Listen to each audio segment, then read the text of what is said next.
hospitals already being felt across this country. Word that some ICUs are near capacity as the number of cases soars. And tonight, the doctors who say they do not have what they need. Here's ABC's chief national correspondent, Matt Gutman.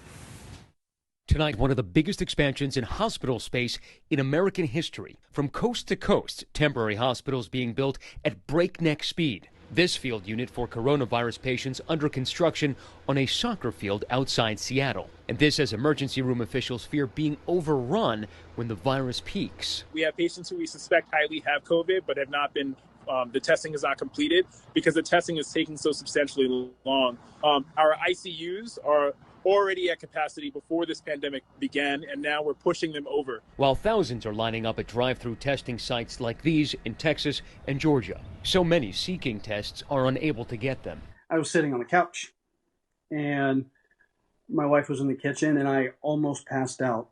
Just out of the blue. 39-year-old Sacramento resident Justin Willight has been to the emergency room twice in the last 8 days. Doctors tell him they are 100% certain he has the virus, but they told him the tests are only for those in dire need. It was more frustrating for my wife because my wife wanted more definitive answers. With officials in Los Angeles setting up this RV park as a possible quarantine site, doctors across the country now pleading with people to stay home. This physician in Atlanta holding up a sign saying, "I stayed at work for you, you stay home for us," especially since some of those doctors on the front lines are especially vulnerable too. I can't walk away from this pandemic while I'm needed.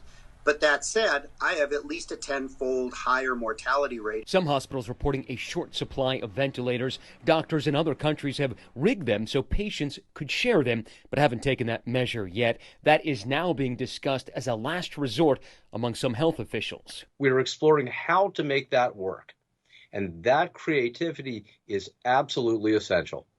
Yeah, we need creativity, but we also need them to be extraordinarily careful. And I know they're considering everything. Sharing those ventilators, a worst case scenario, because there are risks with that too. There are, David, and that's because it's never before been tried on humans. Now, they can split those ventilators, but it still requires skilled technicians to monitor the patients. There's also a concern that these patients are breathing the same air and could transmit diseases, and this is why doctors keep telling us to flatten the curve so hospitals don't have to get into these situations where they use these unprecedented measures.